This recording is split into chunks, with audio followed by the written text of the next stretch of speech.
Bien, Entre Ríos, noticias.ar. Nos encontramos aquí en ya la exposición rural de Victoria, en lo que es esta icónica charla sobre economía que todos los años la firma Granero trae a nuestra ciudad. En esta oportunidad, Damián Di Pace.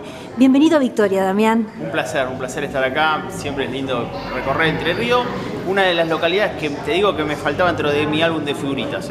No lo conocías, no conocías Victoria. No. Bien, Damián, llegás acá en un contexto de economía difícil, en un escenario complicado. Digo, de hecho tomo declaraciones tuyas, por ejemplo, del mes de junio, donde vos decís, bueno, se están arreglando las cuentas corrientes en la clase media argentina. ¿Por qué dijiste eso? Porque ¿Y cómo lo ubicamos? La clase media argentina, al contrario, yo creo lo que pasó a partir de junio es que tuvimos subas de tasa y la clase media hasta ese momento venía apalancándose fuertemente en el crédito. A partir de julio tuviste el contrario, corrección cambiaria, suba de tasas y una clase media que comenzó a complicarse. Ese testimonio habrá sido en junio. Sí. 7 de julio, 18 de julio, 17 de julio, parte del plan monetario por parte del gobierno cambia, pasa de estas letras que se llaman letras fiscales de liquidez a otras letras como son las LECAP, corrección cambiaria, suba de tasas y ahí la clase media comienza a tener un problema, que es una estrangulación de su cuenta de gasto corriente. ¿Por qué? Porque hasta ahora venía apalancándose mucho en crédito, sube tasa y eso genera menor nivel de predisposición al gasto, porque ya los servicios para la clase media le venían subiendo por encima del valor de los bienes. Si vos tomás el acumulado del año del salario promedio privado en Argentina, la pérdida de poder adquisitivo del salario respecto a los servicios es del 9,6%. Entonces, me suben mucho los servicios respecto de mi nivel de ingreso y yo me venía financiando con deuda. Me sube la tasa, entonces ya no puedo pagar ese nivel de tasa para mi nivel de ingreso y tengo un problema con el nivel de servicio. Entonces, reduzco mi consumo de bienes. Eso implicó un retroceso en actividad económica, sobre todo en comercio y sobre todo en consumo masivo en grandes cadenas y mayoristas. Los datos de segundo trimestre del año dan una caída en el desestacionalizado de la actividad económica al 0,1%. Tercer trimestre del año probablemente estemos también con una caída en el desestacionalizado. No la veo una caída drástica. Antes pensábamos que iba a ser una caída más grande. No, de hecho los datos de agosto en actividad económica no viene mal y en industria no viene mal. Pero reitero, la clase media, a partir de eso que pasó en el mes de julio, es la que mayor sufrió este cambio de tasas y corrección cambiaria en la actividad económica. Ahora bien, escucho tu relato, Damián, y me queda claro que la microeconomía va por un lado y la macroeconomía va por el otro. Es un tobogán, una sube y la otra baja. Sí, pero no. Son las dos, son dos boleas del mismo eje. Para que con una macro estable, la micro tiene incentivos para mejorar. ¿Qué es eso? Yo tengo una tasa de interés baja, la inflación estable y un tipo de cambio estable, tengo mucho más incentivo a saber cuál es el retorno de inversión. Suponete, vos y yo decimos, che, vamos a hacer una inversión, vamos a poner un kiosquito. Sé que los precios van a estar estables, digo, ¿cuánto me da el margen del kiosco? 2, 3%, sé cuántos caramelos tengo que vender. Cuando la macro se me desestabiliza, me sube la tasa, me sube la inflación, tengo corrección cambiaria, reponer los productos a otro precio, financiarme en el mercado para sostener el kiosco es a otro precio y los precios de lo que yo pensé es a otro precio. Entonces, ¿qué pasa? Reduzco mi inversión y tengo que financiar mi capital de trabajo. Eso que me pasa a mí, le pasa a los hogares. Entonces, comienza a reducirse el motor de la actividad económica en relación a esa macro. Entonces, una macro estable hace que haya muchos incentivos en la micro. ¿Qué es la micro? Actividad económica más hogares, gasto de hogares. Y ojo, que una micro moviéndose hace una macro más sana. Porque si hay más gastos en hogares y hay más actividad económica, hay mayor nivel de recaudación. Bueno, pero Damián, este escenario que vos planteás, ¿cómo ubicamos, por ejemplo, la cantidad de despidos que ha habido? Gente que queda sin trabajo o gente que, tal vez, con sus indemnizaciones, vos recién mencionaste un comercio, un kiosco. Digo, pueden poner un comercio, a los 3 meses cierran. Bueno, En procesos como este, de alta tasa de interés y de caída del desestacionalizado de la economía, tenés dos situaciones. Primero, si cae la actividad económica, va a tener menor nivel de empleo. Ese empleo pasa a la informalidad o con la indemnización como un kiosco. En periodo recesivo y justamente suba de tasa, lo más factible es que haya mayor nivel de intensidad competitiva en el mercado, por lo cual tener un buen rendimiento en ese momento, tengo que tener mucha espalda financiera. Y efectivamente pasa en muchos casos lo que decís vos, que una persona coloca un kiosco, un comercio en este momento y se termina fundiendo, porque no lo puede sostener. De hecho, si vos tomaste esa decisión en el mes de junio, bueno, la verdad que fue el peor momento para poder hacerlo. Hablemos de empleo. Sí. El empleo, el desempleo en Argentina no crece tanto porque crece mucho el cuentapropista, el monotributista o el autónomo o el que está en la informalidad. ¿Por qué pasa eso? Bueno, porque vivimos otra economía, porque aquel que tenía su empleo con un salario privado registrado es despedido y pasa a ser una actividad independiente. Puede ser o manejar un auto de una economía de plataforma o hacer entregas a domicilio o brindar servicios, por otro tema. Entonces, no hay tanto problema de desempleo a pesar del tipo de la actividad económica. Ahora, en el caso de comercio e industria, no están generando nuevo empleo. Los sectores que mayor dinamismo tienen hoy en la economía son todos los que se dedican a sectores transables de la economía. Por ejemplo, no tanto el mejor interés. Minería, petróleo y gas, sectores vinculados a plástico, química, un poco lo que son servicios transables como puede ser informática, software, venían bien creciendo. Los que están más rezagados son tres sectores muy importantes que representan el 60% del producto y ahí es donde hubo pérdida de empleo y no hubo generación de empleo nuevo, que son industria, comercio y construcción. O sea, el 60% de la economía argentina pasa por esos tres sectores y son sectores que les está costando retomar. La economía liberal habla mucho del empresario, habla mucho de ese empresario que es el que da trabajo a la parte privada. Vos hablás de 4 virtudes del empresariado. Hablas de pragmatismo, hablas de paciencia, hablas de coraje. Digo, unas palabras muy rimbombantes que tienen que atravesar a un empresario para salir al ruedo. Sí, es que todas esas palabras están. Y además es un tomador de riesgo absoluto. Te voy a contar una anécdota que va a salir por la entrevista. Vengo ahora en el auto, me llama mi profesora de primer y segundo grado, productora de 9 de julio. Vendió un campo y quiere ser, ¿qué va a hacer con la plata? Es una tomadora de riesgo. Una tipa a 70 años, ¿qué hace con el dinero? Vos tenés dos formas. O dejarlo planchado, dejarlo dormir, no te va a dar ningún rendimiento. O ponerlo a rendir haciéndote socio de una empresa a través del mercado de capitales. Y tomo una acción, me puedo hacer socio del Estado, compro bono. Me compro una acción, me hago socio de una empresa. O la tercera, decir, che, voy a sembrar soja, maíz, trigo o me pongo un kiosquito. Eso es arriesgo. Ese tipo tiene coraje. Ese tipo no se quiere sentar en la casa mirando novelas. ¿Y por qué es muy importante ese tipo? Porque la vida de ese tipo es muy diferente al del resto. Ese hombre moviliza. Ese tipo moviliza, genera empleo y no puede estar quieto. Ese tipo es impaciente. Y ese tipo invierte a riesgo a pesar del propio riesgo y la mala sangre que se puede hacer en el proceso. Porque su vida está en siempre encontrar un nuevo destino de horizonte en relación a lo que podría hacer con ese capital. Y no se va a Italia, no se va a tomar una copa en Mónaco, el tipo la pone acá, su vida es realizar ese tipo de actividades y es el tipo más importante del sistema capitalista, aquel que genera la inversión privada. Porque genera inversión privada, genera lo que yo digo un proceso muy difícil. El ahorro lo conviene en inversión privada, la inversión privada lo conviene en empleo directo e indirecto y el empleo termina en consumo. Ese tipo es maravilloso porque con su inversión, producto de su esfuerzo, está generando que la rueda de la economía comience a moverse. Hablas mucho y repetís mucho la palabra empleo. Digo, entonces hablemos de la importancia de una reforma laboral en este contexto.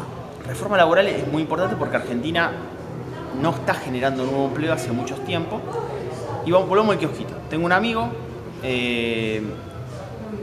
Edu, que me dice, yo podría tener 2 empleados más en el kiosquito, pero tengo a mi señora y a mi esposa.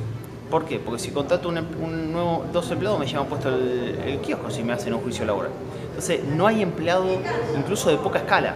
Y el poca escala, mucho volumen, sería un empleo fenomenal. Para que te des una idea. En Argentina hay 600.000 pymes. El 97% el 70% son MIPYMES, es decir, personas que podrían empezar 2 o 3 empleos. Quiere decir que aproximadamente 300.000 empresas en Argentina podrían estar generando 1.200.000 puestos de trabajo si reformas desde el punto de vista laboral y le das garantía a aquel que contrata que no se va a comer juicio y garantía a aquel que está empleado que efectivamente va a poder cobrar algo si se va. Entonces vos tenés que generar incentivo a las dos partes, porque si generas incentivo en solamente una parte, bueno, la parte potencial contratante no lo va a hacer. Entonces eso es fundamental. Y la otra no menor, que a mí me parece que hacia adelante tenemos que tener una relación más sana con los sindicatos. No puede ser que un sindicato se meta en el entorno privado, te bloquee una empresa y te diga, vos no podés laburar, o que efectivamente te maneje los turnos de trabajo porque viene el responsable, digamos, de la gremial y por un vínculo con el sindicato dice, bueno, este turno no se trabaja por X situación, o, dato no menor, vinculado a la relación gremio y trabajo para generación. Estamos acostumbrados a ver muy malos casos, pero también los hay de los buenos, que no son los que salen en televisión. Desgraciadamente, los malos hacen que efectivamente sea muy contraproducente para la generación de puestos de trabajo registrados en Argentina. Perfecto, lo último, Damián. Estamos en contexto de una exposición rural. Hace poco sucedió el tema de las retenciones, fundamental, supuestamente, bueno, estaba la quita hasta el 31, finalmente no fue así y se resolvió en 3 días. ¿Tu opinión? Y bueno, ¿y qué pasó? Bueno, yo tuve una lectura muy particular. Yo tengo un streaming que se llama Economía Quincho los lunes 22 horas, sí. Por los invito. Y ese lunes nosotros hicimos la siguiente lectura. Probablemente lo que pasó esa mañana fue que frente a este anuncio de retenciones cero y en forma paralela ayuda del Tesoro Americano a Argentina, lo que pasó es que ingresaba mucho volumen potencial de granos a Argentina, que Argentina es un gran jugador en el mercado de granos, se derrumbaba el precio de los futuros de los commodities y se derrumbaba el precio de granos y además lo que decía el productor americano es, en plena cosecha, me traes este lío acá a mi país y encima me está financiando la liquidación de exportaciones de Argentina que van a ir a China, ni siquiera van a venir acá. Por eso en el mensaje, Scott Bessent pone, bueno, estamos dispuestos a ayudar a Argentina en tanto en cuanto saquen el alivio fiscal para los productores, que en realidad era para los exportadores. Esta fue una movida muy importante de 48 horas, donde 7 grandes ideas terminan con la liquidación. Parte del sector del productor agropecuario que pudo liquidar primero tuvo buen precio, los que entraron después tuvieron precio menor. Y hoy, lo voy a mostrar acá, estamos incluso mejor que en el momento de retención cero. ¿Por qué? Para el pequeño productor. Porque el productor retuvo ahora, porque el precio del commodity mejoró y porque la corrección cambiaria respecto de ese día, un dólar de 1.350, ahora con esta corrección cambiaria, un tipo de cambio más vinculado a 1.450, te dio digamos, la recuperación de precio necesario en volumen por tonelada, por ejemplo de soja, que te daba las retenciones y ahora te lo dio el mercado. Bien, lo último, prometido lo último, Damián, ya tenés que comenzar. Milei de aquí en más y la ayuda de los Estados Unidos, entre comillas. Las ayudas financieras son puentes. Los puentes permiten ir hacia un estadio, pero uno no puede vivir en el puente, uno tiene que estar en la tierra. Entonces yo creo que lo que intenta Milei es llegar a las elecciones de la mejor forma, tener un proceso electoral de lo mejor posible y acá de ahí en adelante va a ser importante qué ajustes necesita el programa económico y qué ajustes necesita el programa político. Si vos me decís a mí, el programa político condiciona la economía. No tanto la economía, sino el programa... No es al revés. Claro, no. El programa político condiciona la política. ¿Por qué? Porque si vos no tenés una oposición ideologista, las reformas estas que estamos hablando van a quedar en el vacío. El mercado va a leer muy mal la expectativa de un país con no reforma, porque este programa económico cerraba con reformas. Y este tipo de cambio hacia adelante cierra con reformas. Si el mercado lee que esas reformas no son posibles, la lectura va a ser mala, vamos a tener salida de capitales de Argentina, vamos a tener caída de los bonos, suba de riesgo país, corrección cambiaria mayor y una situación de volatilidad y incertidumbre fuerte.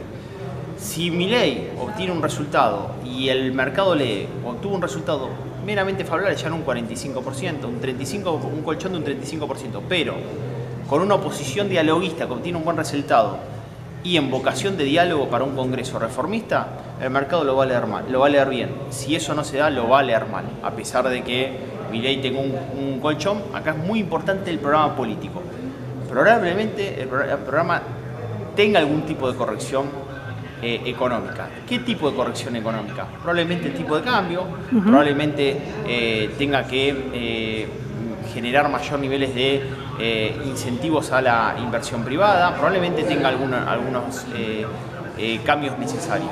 Niveles de tasa, las tasas todavía están muy elevadas, pero para mí hoy la clave pasa por la gestión política, que es la que va a determinar qué pasa en las expectativas económicas. Bueno, vos priorizás el tema político, digo, estamos hablando de un escenario de muchos vetos en el Congreso, de mucho reclamo de la sociedad hacia la postura, hacia la impronta del presidente.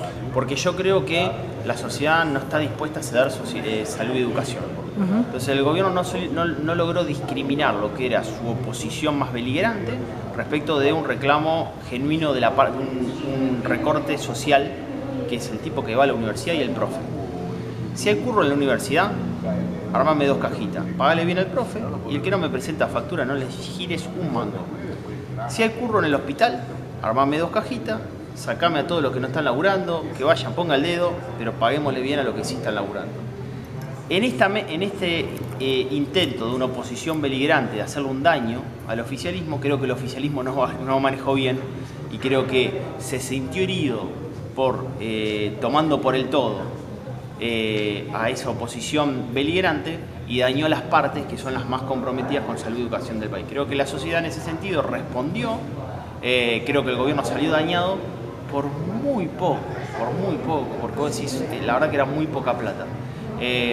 Y reitero, la sociedad es un semblante de reclamos donde el gobierno tiene que mostrarle a la sociedad, che, mirá, tenés razón, ustedes quieren salud y educación, vamos a pagar mejor al plantel técnico, pero van a tener que rendir cuentas también mejor. El que no rinde cuentas se va. Listo. Perfecto, muy bien. Damián Di Pace, economista. Bueno, muchas gracias y nuevamente bienvenido a Victoria, Damián, y te vamos a escuchar atentamente ahora. Buenas, un placer estar acá. Bueno, ¿dónde están los alumnos? Quedamos en algo. ¿Dónde está la que va a cebar? Pedí que me cebe mate, así que cumpla la palabra, por favor. Bueno, se llenó los pagos, está muy bien. Cuento un poco el menú que traje. Vamos a ver un poco de macroeconomía, después vamos a ver situación de actividad y qué efectivamente deberíamos pensar hacer con escenarios hacia adelante. Pablo les pronosticó el clima, yo les tengo que pronosticar la economía y la política. Me habían dicho de granero que iban a traer una tarotista, me trajeron a mí. Pero no sé qué es más difícil, vamos a tratar de hacerlo con datos. Por lo menos con datos, y que ustedes se lleven datos para la toma de decisión. Arranco por reservas Banco Central de la República Argentina, no se logran acumular. Luego de las liquidaciones, este último tramo de liquidaciones, fue el Tesoro el que compró reservas para que casi una especie de escondida, ¿no? Es decir, che, compra el Tesoro para intervenir en el mercado del Tesoro y no hace intervenir al Banco Central. Pero efectivamente se intervino con los dólares que compró el Tesoro. Y las reservas no se logran acumular. Por eso este viaje express que estamos viendo ahora del ministro Caputo a Washington a los efectos de ver si cierran el acuerdo con swap de moneda. ¿Todos vieron los puentes de Madison? Bueno, voy a decir cuáles son los 7 puentes que hay hasta acá y cómo se fueron construyendo y cuál es el destino final del puente. Primer puente, intereses generados por los pasivos remunerados del Banco Central de la República Argentina. Son esas famosas letras que habían quedado, que había que emitir pesos para pagarla, y lo que se hizo es ir reduciendo ese nivel de composición de letras a los efectos de no imprimir más dinero en el mercado. Fue un primer puente, este puente arrancó el año pasado, en 2024. Segundo puente, puts, opciones de los bancos privados de venderle al Banco Central, bonos a un precio que el central estaba obligado a comprar. Eran también documentos que habían quedado del gobierno anterior. En julio del año pasado, 2024, agarran los bancos y dicen, mirá, yo tengo este documento, que lo puedo, digamos, solicitar que me den los pesos en el momento que quieran. Fue en julio del año pasado. Estos documentos los ponen en el mercado, le dan pesos y ¿qué hacen los bancos? Van al dólar. ¿Cuánto fue el tipo de cambio? 1.480. ¿Lo recuerdan? Paralelo. A valor de hoy, eso sería un dólar de 2.096 pesos. Digo porque si están preocupados, ese dólar de ese momento era 2.096 pesos de hoy. ¿Bien? Cierran ese grifo, pasan otro puente, emisión de pesos por compra de dólares del Banco Central en el mercado único de libre cambio, pero venta de dólares en el mercado de contado con liquidación, congelando así el nivel de base monetaria. Los dólares que liquidaban se emitían pesos, y después se compraban con esos dólares, se emitían pesos y se compraban con esos dólares en el paralelo, por lo cual se achicaban las brechas. Este fue otro puente, ¿para qué? Para que las brechas no se sigan ampliando. Puente 4, blanqueo. Fue a fin del año pasado. 20.000 millones de dólares. Llegó un puente 5, que es en el momento de las liquidaciones de los exportadores, se logró acumular reserva con otro dólar, que ahora lo vamos a ver, y fueron 4.000 millones de dólares. En el momento de la pancita de las liquidaciones se genera incentivo, más dólares en el mercado. ¿Y qué hace eso? Que muchos que efectivamente estaban en dólares pasen a pesos, obtengan renta en dólares, famoso carry trade. Otro puente más, se fueron generando diferentes puentes. Puente 6, dólar blend, popriales, repro con bancos privados. Puente 7, Fondo Monetario Internacional. Y estamos en puente 8. Ponte bajo de retenciones temporarias, desembolso adicional de Fondo Monetario Internacional y préstamos a organismos internacionales. Fíjense que todos fueran construcciones de puentes financieros. ¿Por qué? ¿Cuál es el último lugar para llegar a la tierra, al terreno? Siempre fue posterior a las elecciones con un resultado favorable a los efectos de que baje el riesgo país y Argentina podía salir a tomar deuda del mercado a un nivel de tasa baja. Ese es el gran objetivo de todos estos puentes. Al gobierno probablemente le hubiese gustado que en estos puentes se hubiese ya podido haber salido a los mercados internacionales de deuda. Recuerdan que en algún momento el riesgo país estuvo en 550, 560 puntos. Nunca logró ese nivel de calma como para anticipar este recorrido, por lo cual cada vez construye diferentes tipos de puentes hacia ese objetivo. Lo empodera, lo sigue empoderando el resultado fiscal el año pasado. Este año sobreexige, pasa del 1,4 al 1,6% del producto, y esto implicó motosierra, por del otro lado hay recorte del gasto público, sector público más complicado. Este riesgo país que estemos viendo, ¿es por fundamento económico o por fundamento político? Tiene de las dos, pero lean el fundamento político. Miren, riesgo país, audio españolo, previo, estaba en los 800 puntos. Después de audio españolo sigue creciendo. Elección de provincia de Buenos Aires sigue creciendo. O sea, tiene mucho de político. Vos imaginate que provincia de Buenos Aires gana Kicillof y lo primero que dice que es: esta deuda es impagable. Yo soy acreedor del mercado, ¿sabes cómo salgo disparando con los bonos argentinos? Si no me la van a agarpar, entonces en algún momento esto no lo paga, paga Dios. Entonces, riesgo país efectivamente sube la prima de riesgo en Argentina. Por lo cual hay mucho fundamento autoinfligido por el gobierno económico, pero también hay mucha cuestión política. Y lo voy a fundamentar en el tránsito del relato. ¿Por qué hoy día bajó el riesgo país? Hubo suba de los bonos, suba de las acciones. Por el viaje de Caputo a Washington, ante la expectativa de efectivamente si el swap americano se termina convalidando. Los dólares en 1450 con intervenciones por parte del Banco Central de la Argentina, ahora más calmos a partir de si efectivamente va a haber o no este acuerdo con el Tesoro americano.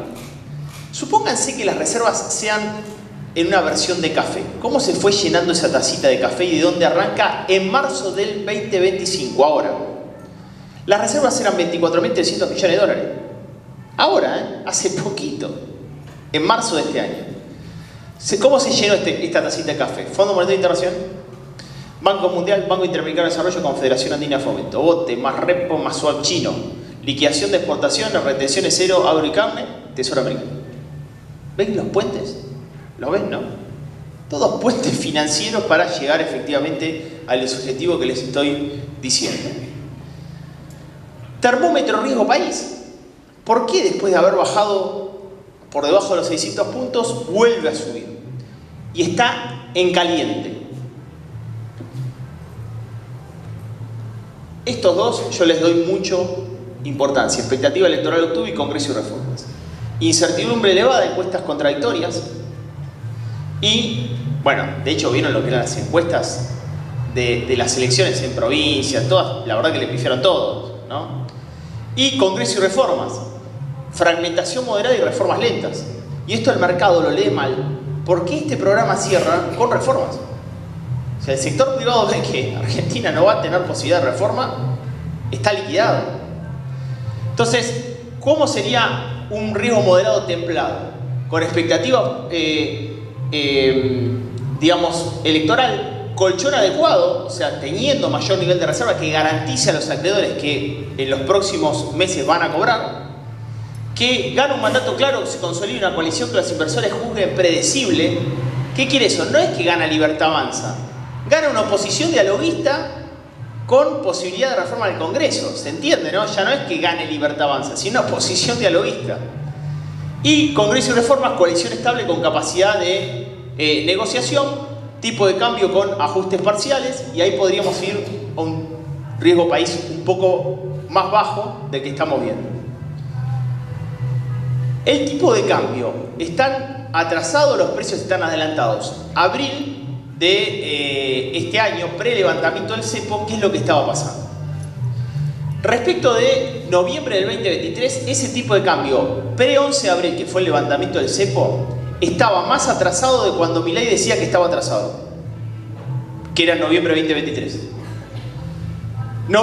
Frente a noviembre de 2015, este tipo de cambio era más competitivo, que fue segundo gobierno de Cristina Fernández de Kirchner, asume Cambiemos y se genera el levantamiento del cepo. Respecto de enero de 2024 había quedado muy retrasado porque había sido la corrección cambiaria de diciembre de 2025. Y respecto de diciembre de 2001, debate de Milei y Cavallo, este tipo de cambio era más competitivo que diciembre de 2001. Listo, datos. Hubo mucha convulsión respecto de si está atrasado o no está atrasado. Estos son datos. Y ahora, Damián, ¿cómo está este tipo de cambio? Mejora, pero todavía muy por debajo de términos históricos. Entonces, probablemente esto es muy importante para ver cómo efectivamente ese tipo de cambio va a ser más competitivo. Y ahora vamos a hacer la siguiente lectura, que no es menor, hacia la competitividad de ese tipo de cambio. Milei, en su campaña y a lo largo de todo el recorrido de gobierno, dice: yo no voy a generar que el tipo de cambio, como siempre pasó en Argentina, recupere competitividad por depreciación del peso frente al dólar. Lo voy a hacer con dos reformas. Reforma soft y reforma hard. Explícame de qué es eso, Damián. Reforma soft fue ley bases que empoderó para reforma estructural del Estado y regulación de la actividad económica, que fue Federico Sturzenegger. Mandato hasta 9 de junio. Esa etapa finalizó y ahora viene la reforma hard. ¿Qué es la reforma hard? Reforma tributaria, reforma laboral, reforma previsional y algo no menor que es infraestructura. Sin eso Argentina no puede ser competitiva nunca. Y este tipo de cambio es un regalo sin reforma. ¿Queda claro? Porque el horizonte es que esto cierra con reforma. Si no, no cierra. Por eso, sector privado, estamos inquietos respecto de efectivamente qué puede llegar a pasar. ¿Qué pasa con la presión tributaria? Vos fijate que en 1993 la presión tributaria respecto al total era el 19,8% del producto. Milei asume con 27,8% del producto. La presión provincial, nacional, provincial y municipal. A nivel nacional la baja impuesto país, baja bienes personales, baja retenciones y baja 26,5% de la nacional. Y la total, ¿sube o baja con el gobierno de Milei? ¿Tenemos más o menor presión tributaria total con este gobierno? Más. Es 30% del producto. ¿Por qué? Suba de ingresos brutos y tasas municipales, que vienen a compensar la falta de transferencias discrecionales Banco Central de la República Argentina y coparticipación. ¿Y quién la paga? Todos nosotros. Por lo cual se entiende la importancia de un Congreso reformista, ¿no? Muy importante un Congreso reformista. Entonces, ¿qué pasa con esto que vimos la semana pasada? Voy a hacer siguientes lecturas respecto de qué es lo que pasó la semana pasada con su sector, con el sector donde están ustedes. Yo lo llamo, ¿alguno ve Economía de Quincho? Nuestro streaming, ¿alguno es quinchero? Acá tenemos un quinchero. Bueno, los invito el lunes 22 horas, hacemos Economía de Quincho con Jorge Giacobbe, Faustito Espotorno, La Chalazari. 22 horas mi canal de YouTube. Tenemos casi 30.000 conectados y hablamos de estos temas.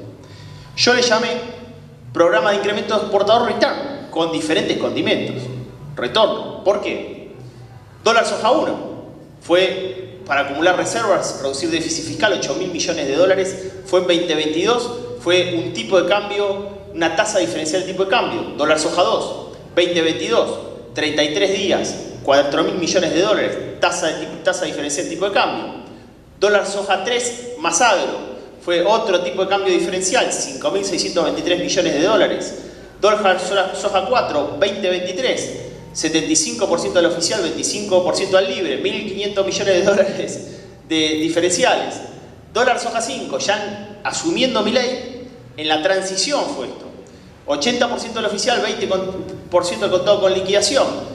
2.000 millones de dólares. Después vino el dólar blend, toda la gestión Milei, 80-20, 20.000 millones de dólares en 2024, récord histórico de liquidaciones. Después vino reducción a las retenciones, del 33 al 26, 9.000 millones de dólares, y ahora vino retenciones cero. Ven que siempre terminamos lo mismo. Y si probamos bajando las retenciones directamente y le damos un estímulo para lo que todo que dijo Pablo, ustedes se dediquen a sembrar y cosechar más. Y la hipótesis es, el presidente de la sociedad rural, hipótesis del siguiente ejercicio que tenemos que... No nos podemos ir de acá sin este ejercicio. Escuchá esto que te digo, es hipótesis. La quiero convertir en tesis, ayúdame. La hicimos el otro día en el Quincho. Yo las hice, ya mostré datos. ¿Cómo podemos mostrarle a estos tipos que yo, eliminando retenciones, cuánto tengo que sembrar y cosechar más para que sustituya por IVA y ganancia? Listo. Ese es el gran ejercicio. ¿Cuánto tendríamos que producir más para que no nos rompan más los huevos con esto? ¿Estamos de acuerdo? Ese ejercicio lo estamos debatiendo con Fausto, todo. Métanse en el Quincho, nos van a ayudar, en serio te lo digo. Porque es círculo rojo pleno, nos ven las autoridades de economía. No puedo decir quién, pero nos ven las autoridades de economía, círculo rojo pleno. Tenemos que mostrar cómo hacemos que esto desaparezca con fundamento. Si, che, mirá, creciendo tanto, y si me hacen incentivo, acá vas a tener la sortija para que demos varias vueltas y esto salga de una vez por todas. ¿Qué pasa? La verdad de la milanesa fue lunes a la mañana. Yo hice no un análisis económico, hice un análisis semiótico del comunicado de Tío Scott. ¿Cuál fue el análisis semiótico? Vamos a darle todo el apoyo que quieran a cambio de que ustedes eliminen el alivio fiscal a los productores agropecuarios, que en realidad eran a los liquidadores de cereales. Fue el comunicado ese. ¿Por qué? Porque se estaban derrubando el precio de los futuros de los commodities. Porque efectivamente se estaba haciendo baja retención en Argentina para que liquiden grano, para que vendamos a China, y estaban financiando ese proceso. Los productores americanos llamaron, ¿qué está haciendo, hermano? Sacó ese tweet. Lo que pasó es que 7 llamaditos y pasó lo que pasó. Primero ventana de tiempo, sacaron un precio mejor, después lo que fueron cayendo, un quilombo. Y esta es la verdad de la milanesa, no hay otra verdad de la milanesa. ¿Entendés? Fue casi obligado, ¿no? 31 de octubre fueron 48 horas esto. Ahora, fíjate lo que pasó. Precio del productor de soja con retenciones versus 26% de vuelta. Fíjate que en la parte, digamos, de soja, en 22 al 25 de septiembre, precio en dólares versus 2 de octubre, que en realidad fue ayer, y ahora tenés la evolución de precios en pesos con retención cero y con lo que es hoy a 2-3 de octubre. Básicamente, ¿qué pasó? Porque vos, las liquidaciones fue un tipo de cambio mucho más bajo, recupera tipo de cambio, ustedes productores retienen, mejora el precio y efectivamente se logra revertir el proceso.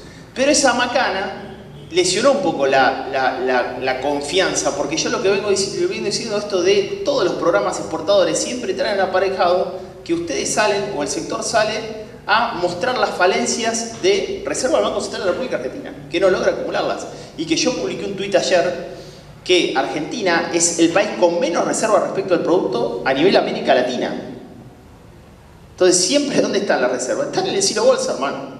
Y están en el Ciro Bolsa porque es la reserva de capital que tienen ustedes. Y especulan, y sí, como especula la mayoría de la población que no tiene Ciro Bolsa, tiene a Franklin durmiendo bajo la almohada. Lo mismo.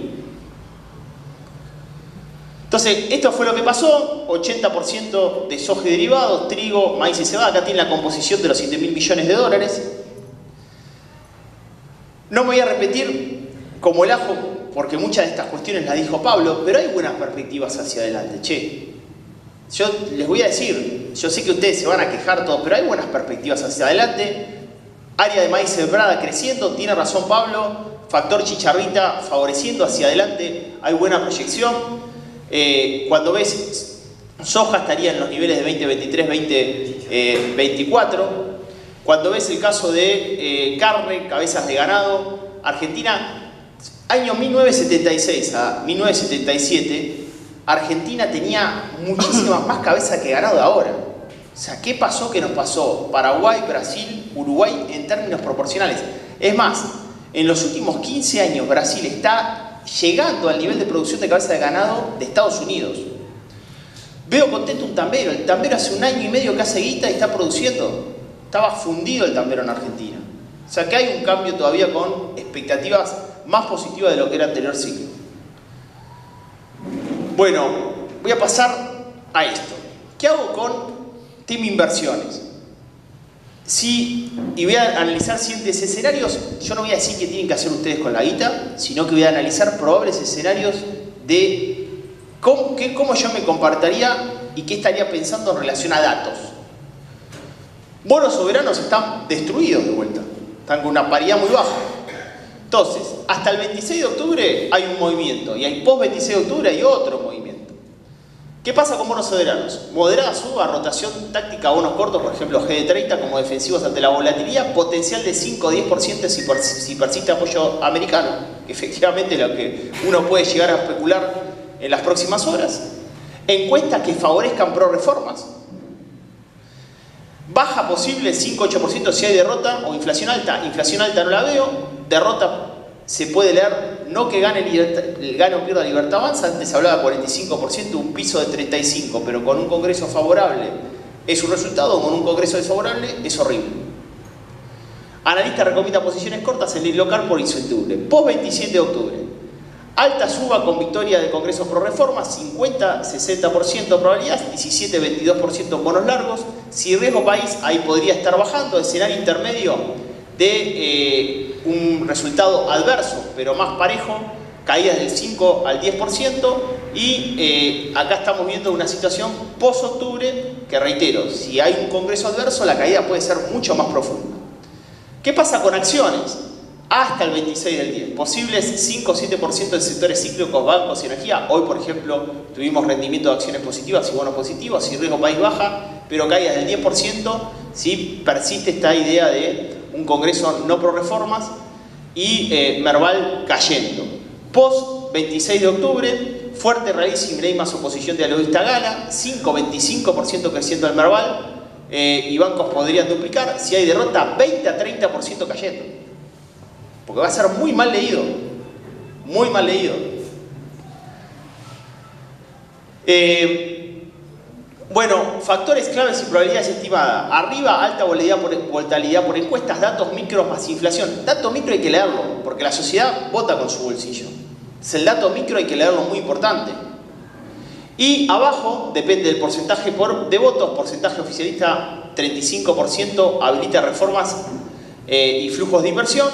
y riesgo que posición fuerte se eleve, bueno, eso hace que efectivamente haya una caída de bonos y acciones en el mercado. ¿Qué pasa con la actividad económica en términos generales? Si la economía este año creciese al 5%, mire lo que pasaría. Si estuviésemos en diciembre, nos juntamos acá en Victoria y decimos, che, crecimos 5%, cortamos un pan dulce, abrimos una sidra, vamos a tener el mismo PBI que en diciembre de 2017. Crecer un año en Argentina es retroceder 8. Argentina no crece, recupera, es un serrucho. Y no sé si vamos a crecer un 5, porque tuvimos una caída en desestacionalizado, ahora está un poco mejor, no cayó tanto la actividad como se pensaba. Y fíjense cómo se está dando el crecimiento económico. Segundo semestre del 2024, primer trimestre del 2025, la economía crecía en B. No era pedo de uso, pero crecía. Y más en términos interanuales. ¿Qué es lo que pasó? Ahora estamos yendo a un amesetamiento de la actividad económica. ¿Por qué? Porque si yo tengo que invertir un bien de capital, un activo físico, el retorno de la inversión es a largo plazo irreversible. Y yo quiero saber qué pasa.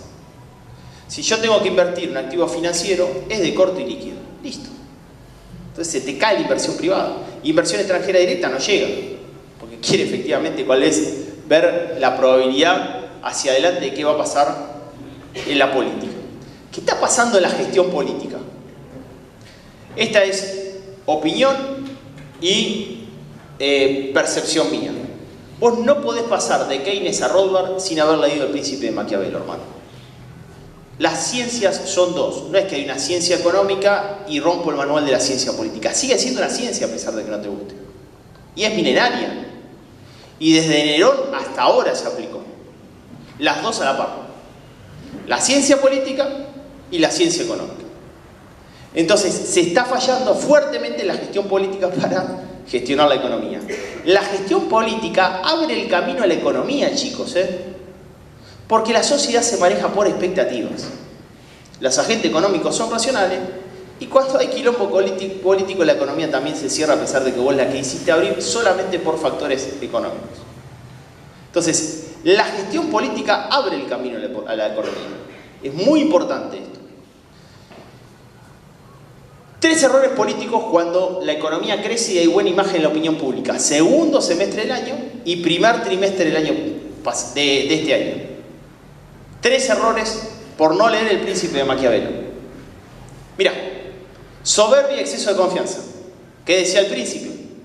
El príncipe prudente debe evitar aquellas cosas que lo hagan odioso o despreciable y la soberbia lo vuelve ambas cosas.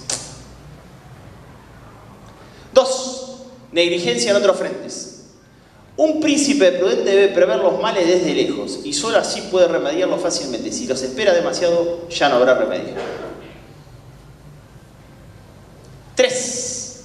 Encerrarse en un círculo reducido. Puente de hierro, no sé, círculo de hierro, tridente de hierro, no sé qué. Los aduladores son una peste, dice el príncipe de la corte, y solo hay un remedio si el príncipe sabio elige hombres fieles que digan la verdad. Círculo de alcahuete no le sirve al príncipe. ¿Estamos de acuerdo?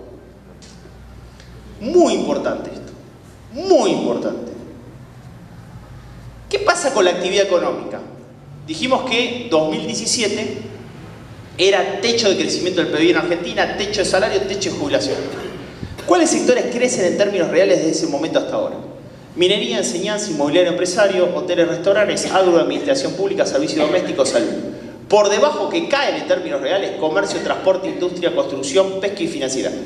Comercio, industria y construcción es el 60% del PBI. Por lo cual, efectivamente, mucho impacta en el mercado doméstico esto.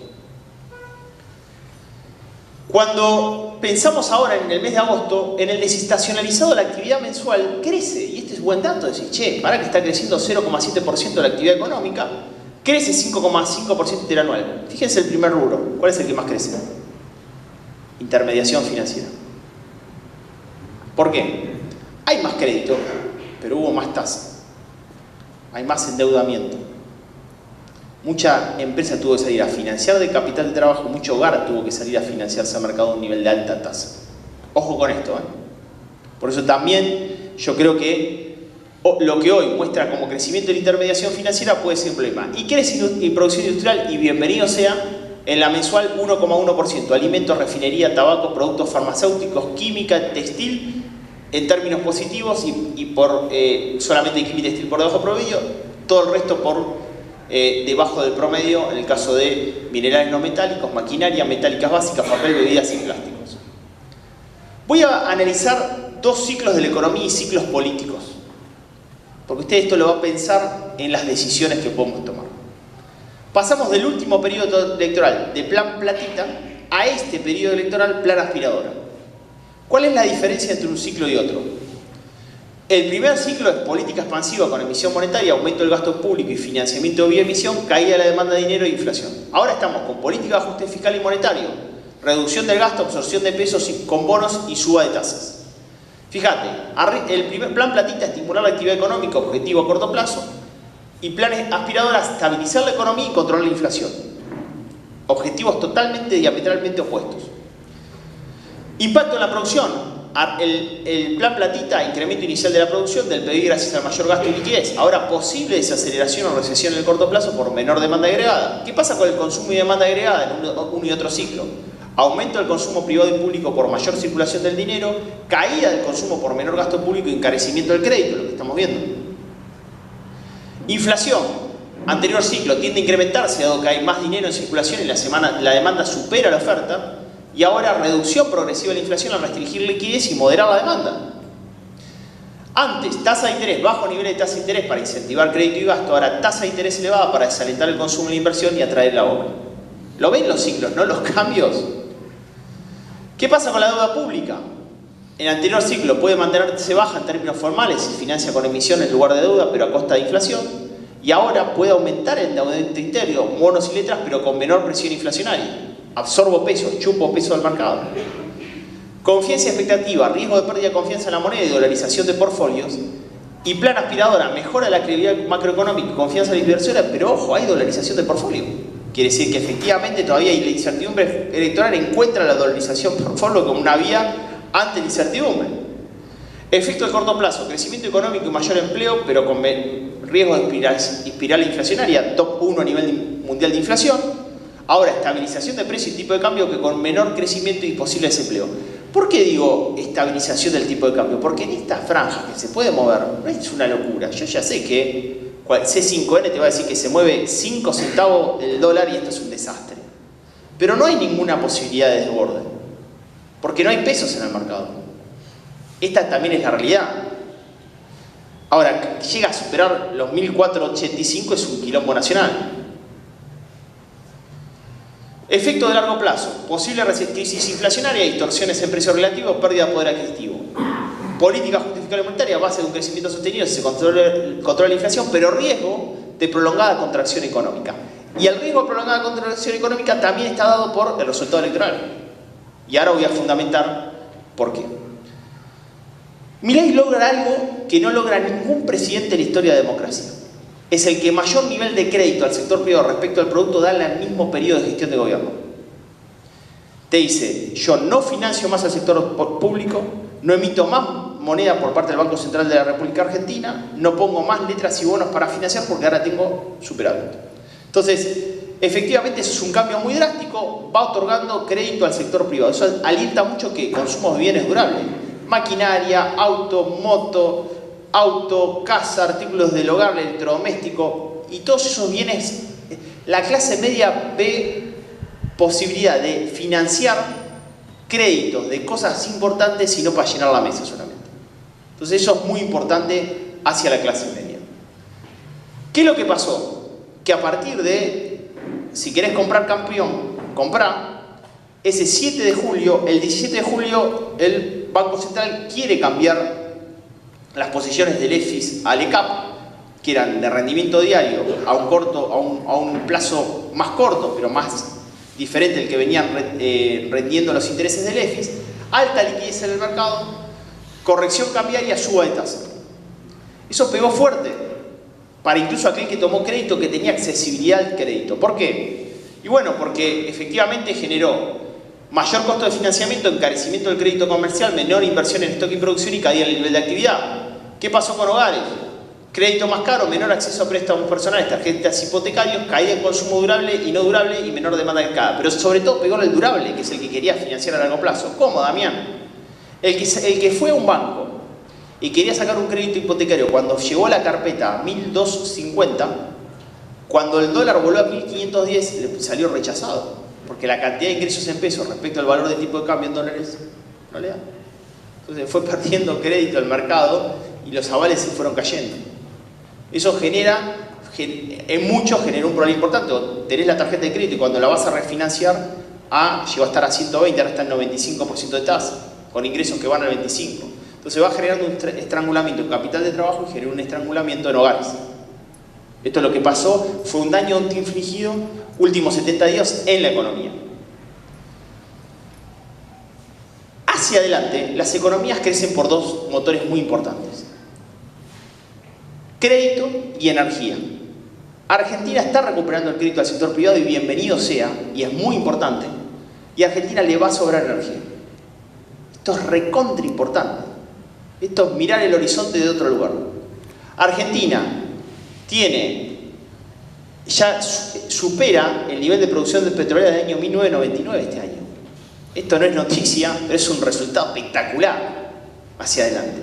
Porque las economías, no hay economía que no crezca sin crédito y energía. Lo que más se va a demandar en el mundo es crédito y energía. Fíjate, balanza comercial.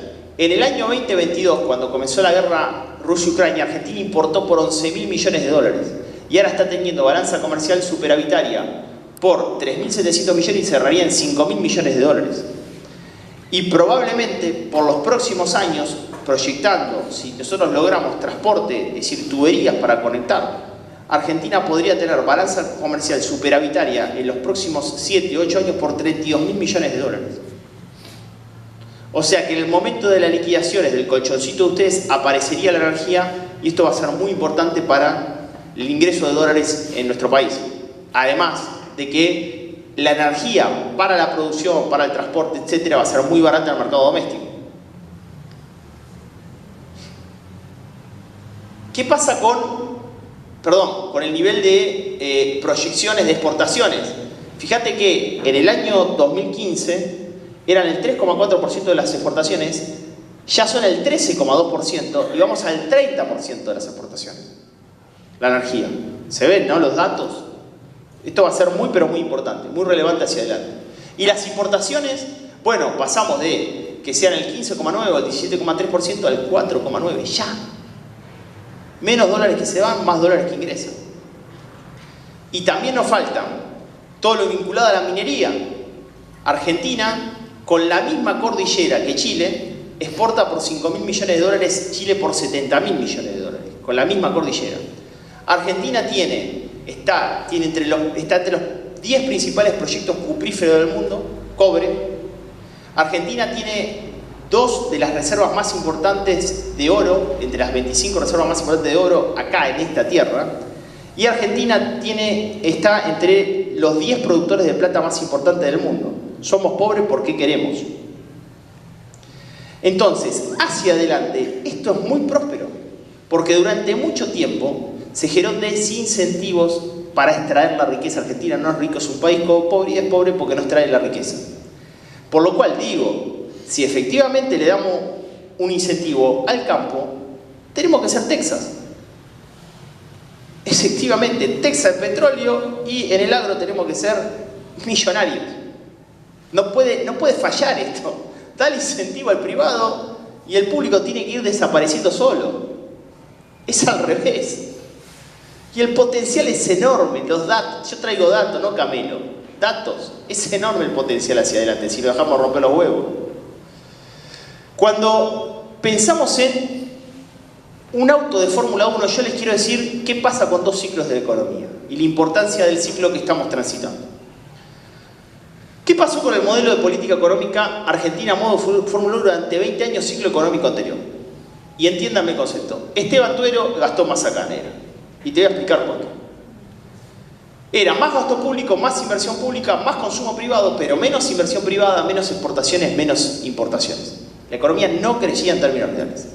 ¿Y cuáles fueron los resultados en la clasificación de esto? Fíjate, inflación top 1 a nivel mundial. Índice de competitividad puesto 63, 64 países medidos en 2023. Índice de percepción de la construcción, 98 de 180. Ranking de transparencia de negocios, 126 de 190. Riesgo país, 1975. Pobreza, 52. E indigencia, 18. Un desastre, hermano. Viene este muchacho y te dice, yo te voy a ofrecer el modelo Colapinto. Y el modelo Colapinto, ¿cómo es mi motor? Menos gasto público y menos inversión pública. ¿Vas a hacer ajuste fiscal por sí o por no? Sí, recuerda, ¿no? Y lo votaron. Lo votaron. El tipo apagó el motor público porque había mucho afano ahí. Y efectivamente digo, yo este motor te lo apago. Y a partir de ahora lo tengo al auto con cambio de motor. ¿Cuál es el motor para mí en mi modelo económico? Es más inversión privada, más exportaciones, más importaciones, más ahorro y más consumo privado. Y entiendan bien el ciclo. Esta economía crece porque Colapinto está en los circuitos internacionales y ustedes son los protagonistas de darle combustible al motor. ¿Por qué están los circuitos internacionales? Porque la economía arranca por más exportaciones y más importaciones. Esto crece por más exportaciones y más importaciones. Primer ciclo, mucho exportaciones creciendo e importaciones cayendo por recesión de la actividad económica. Ahora, importaciones creciendo, balanza comercial finita, pero importaciones creciendo a un nivel más importante que primer semestre del año pasado. Y Damián, ¿y qué pasa con Colapinto en el mercado doméstico? Está en el box ese Galvez, hermano. ¿Y por qué? Te lo voy a explicar también. Porque para que salga de boxes en el mercado doméstico, el ahorro se tiene que convertir en inversión privada, la inversión privada en empleo y por último el consumo privado. Y eso como que hoy a la noche, viernes a la noche, ustedes se quieren ir a tomar una birra y yo los mando a leer El alquimista de Paulo Coelho. Para que se junten esos 4 elementos, es oro. Esto es muy importante, no se juntan. ¿Vos escuchaste lo que tiene que hacer? ¿Qué el ahorro? Mira, voy a hacer una pregunta fácil. ¿Cuántos tienen dólares fuera del sistema? Levanten la mano. Bueno, primero la hipocresía, el único héroe, son todos hipócritas. Todos. Todo hipócrita, mirá. Vos fíjate, todos tienen dólares fuera del sistema. Todos tienen dólares fuera del sistema. Y la única forma que ustedes lo saquen del colchón bank y lo lleven a inversión privada es que tengan expectativas de retorno de la inversión. No hay forma sino. Entonces, es ahorro que se convierta en inversión privada en empleo, empleo en consumo privado. Estamos muy acostumbrados a que en años electorales el consumo privado crecía por ilusión monetaria. Toma, te doy más guita para que te sientas contento 2 o 3 meses y después aparezca pan triste. El modelo es este, lleva tiempo y un dato no menor. En el colchón bank de ustedes, más cajas de ahorro de seguridad que debe tener dólares mudados hasta la bisabuela, sumado a dólar cripto que se estima que hay 65.000 millones de dólares, sumado a Islas Caimán, Islas Vírgenes o todo lo que se le puede correr, hay 400.000 millones de dólares fuera del sistema. O sea que tenemos 20 rigis fuera del sistema. No tenemos que ir a buscar inversión extranjera directa a ningún lado, tenemos 3/4 del producto detrás del sistema, escondido, por justamente no creer en el sistema. Que el día que logres credibilidad al sistema, esto se mueve solo, no podemos quedar tomar mate en Victoria. Durante un año la economía se mueve sola con los dólares que tenemos guardados. Esto es así. Obviamente, ¿por qué no pasa esto? Porque el resultado es una incógnita. Por eso la incertidumbre. Por eso el libro de Paulo Coelho, El alquimista, todavía no se da. Tenés 2 inversiones, inversión privada local e inversión extranjera directa para que la alquimia comience a funcionar. ¿Y por qué Damián no se dio en 2024? Reitero, porque tuviste una oposición muy fuerte en el Congreso, porque tuviste mucha negligencia desde el campo de la política y tuviste daños autoinfligidos de lo económico. No es solamente el riesgo cuca. Algo tenés que reconocer que un tipo que iba a comer milanesa con vos le pegaste una patada en el orto. Y cuando lo están necesitando, ahora lo vas a buscar para comer milanesa de vuelta. Entonces, algo de daño tú infligido tenés que reconocer que tuviste. Entonces, ¿cómo es la economía y el comercio del futuro? Con un mercado tan competitivo a nivel local y global, para vos ser competitivo en el mercado de bienes y servicios tenés que ser muy competitivo en el mercado de factores. Y denme en bola con esto. ¿Qué es el mercado de factores? La tierra genera una renta, el trabajo genera un salario, el capital genera un interés, la empresa genera un beneficio y la tecnología genera eficiencia. Tengo que ser muy bueno en la administración del mercado de factores para ser competitivo en el mercado de bienes. Si no, me voy a fundir en este ciclo. Y hasta ahora, la mayoría se refugiaba en los stocks y en los márgenes. Y ahora cambió el ciclo y ahora hay que ser mucho más productivos en este mundo local y global. Y hay que ser mucho más procíclico, administrar cada vez mejor el mercado de factores. El mundo va a cambiar fuertemente. ¿Todos vieron Indiana Jones? ¿Cuál sería la última cruzada? Primera cruzada fue el equilibrio fiscal. Y con el equilibrio fiscal vino el fin de la emisión monetaria. Para mí, la cruzada más trascendente de este gobierno. Porque cuando estaba transitando Harrison Ford por la cornisa, dijeron, este muchacho se va en marzo 2024. ¿Lo recuerdan, no? Y no salvó de la hiper. No salvó de la hiper. Porque estábamos a velocidad de hiper ese fin de semana de octubre yendo a buscar los televisores acá en Victoria, No se olviden. La velocidad del hornero era más rápido que la liebre, o que la perdiz. Circulaba el hornero por todos lados. Caída de la demanda, fuerte presión sobre el dólar y sin reservas del Banco Central. Este fue, para mí, la cruzada más importante de este gobierno.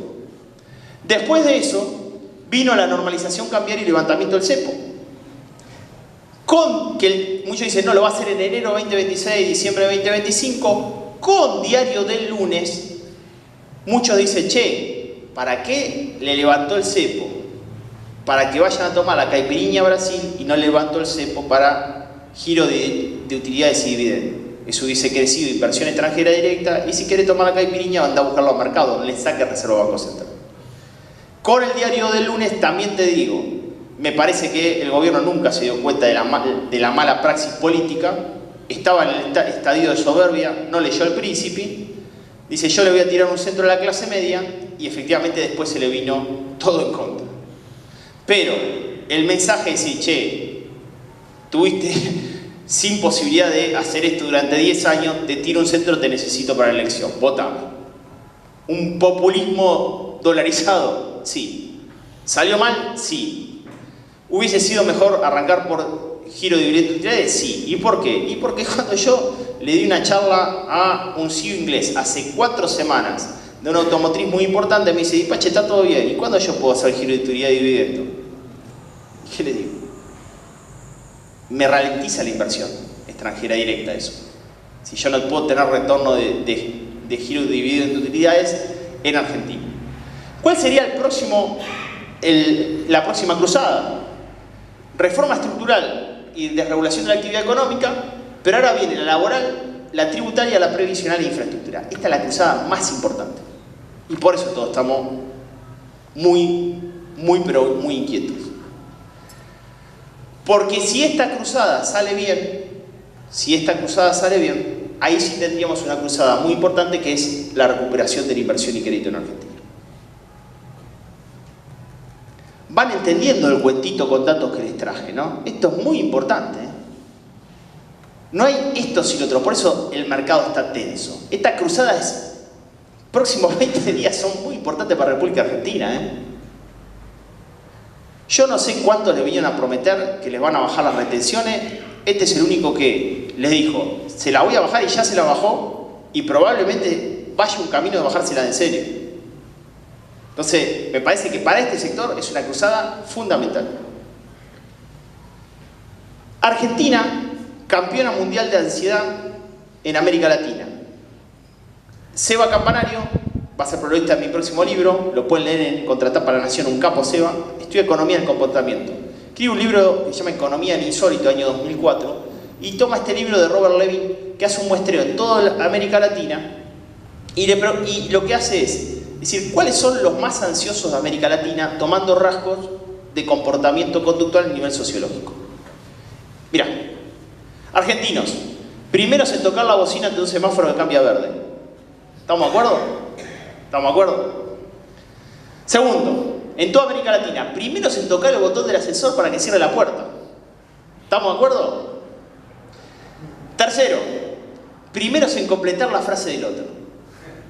Listo. Estamos todos de acuerdo. Esto que es gracioso es una cagada. Porque el primer huevón que te diga, y que más o menos que lo podamos objetivar, decir, che, esto es verdad, no me había dado cuenta, pero somos esto. Esto hay que revertirlo, y hay que revertirlo desde los chicos, desde la educación, de que hay que revertir este ciclo. Es más, los resultados económicos son más sociológicos, antropológicos que económicos en sí. Proyecciones de escenarios variables macro 2025. Vamos a tomarnos el DeLorean de Volver al Futuro, vamos a analizar 3 escenarios.